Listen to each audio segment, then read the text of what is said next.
the tomb. And suddenly there was a great earthquake, for an angel of the Lord, descending from heaven, came and rolled back the stone and sat on it. His appearance was like lightning, and his clothing white as snow. For fear of him the guards shook and became like dead men. But the angel said to the women, "Do not be afraid. I know that you are looking for Jesus who was crucified. He is not here, for he has been raised, as he said. Come, see the place where he lay. Then go quickly and tell his disciples, he has been raised from the dead, and indeed he is going ahead of you to Galilee. There you will see him. This is my message for you." So they left the tomb quickly with fear and great joy, and ran to tell his disciples. Suddenly Jesus met them and said, "Greetings." Jesus, Resurrection. 161. And they came to him, took hold of his feet, and worshipped him. Then Jesus said to them, "Do not be afraid. Go and tell my brothers to go to Galilee. There they will see me." While they were going, some of the guard went into the city and told the chief priests everything that had happened. After the priests had assembled with the elders, they devised a plan to give a large sum of money to the soldiers, telling them, "You must say, his disciples came by night and stole him away while we were asleep.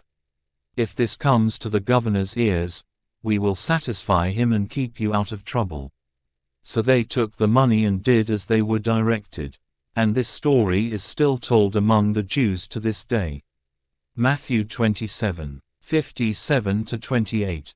15. New Revised Standard Version. According to Mark, the Gospel of Mark relates that 3 women, the 2 Marys and Salome, went to the tomb just after sunrise.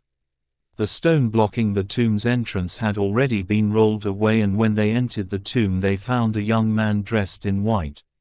He told them that Jesus had been resurrected and was going ahead to Galilee where they would see him. Frightened, they said nothing to anyone. Mark stops abruptly there. The New American Bible and New Revised Standard Version then both give us 3 different endings that may finish the story, though the King James Version does not mention this variability and just gives what is discussed below as the longer ending. The first ending, referred to as the short or shorter ending, is found in Mark 162. Development of the Christian doctrine and all that had been commanded, and they told briefly to those around Peter. And afterwards Jesus himself sent out through them, from east to west, the sacred and imperishable proclamation of eternal salvation.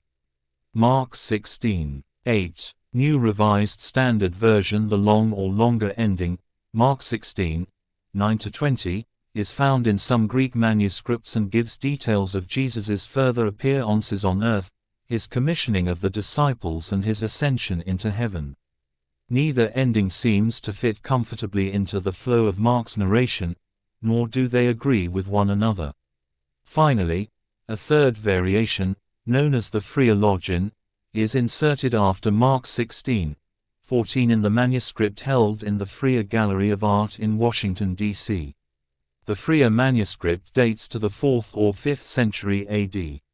Luke indicates that several women went to the tomb. The rock had been rolled back. While they were wondering over the disappearance of Jesus' body, 2 men in dazzling garments stood beside them. The men told them that Jesus had been resurrected.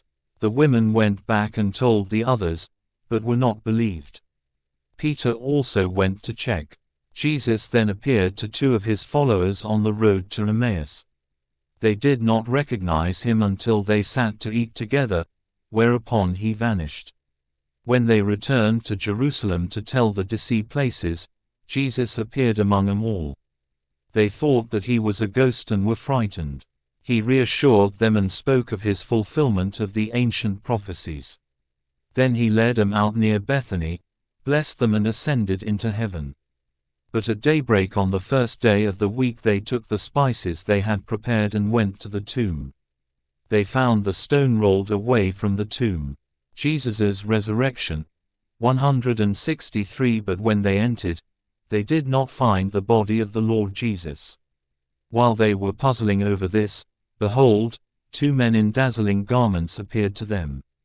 They were terrified and bowed their faces to the ground. They said to them, "Why do you seek the living one among the dead? He is not here, but he has been raised. Remember what he said to you while he was still in Galilee, that the Son of Man must be handed over to sinners and be crucified, and rise on the third day." And they remembered his words. Then they returned from the tomb and announced all these things to the 11 and to all the others. The women were Mary Magdalene, Joanna, and Mary the mother of James. The others who accompanied them also told this to the apostles, but their stories seemed like nonsense and they did not believe them. But Peter got up and ran to the tomb, bent down, and saw the burial cloths alone. Then he went home amazed at what had happened. Luke 24, 1-12, New American Bible. John's account. According to the Gospel of John, Mary Magdalene went to the tomb by herself early in the morning while it was still dark. Seeing that the stone had been moved, she went back and found Simon Peter and the other disciple, described here in the Bible simply as the one Jesus loved but later defined as John himself. As taken from the King James Version, she told them, "They have taken away the Lord out of the sepulchre, and we know not where they have laid him." These three returned to the tomb and Simon Peter actually entered, followed by John. Finding the tomb empty, the two disciples went home leaving 164. Development of the Christian doctrine. Mary still there. While she wept, she saw two angels and then Jesus. She thought he was the gardener until he called her by her name. He told her, "Go to my brethren, and say unto them, I ascend unto my Father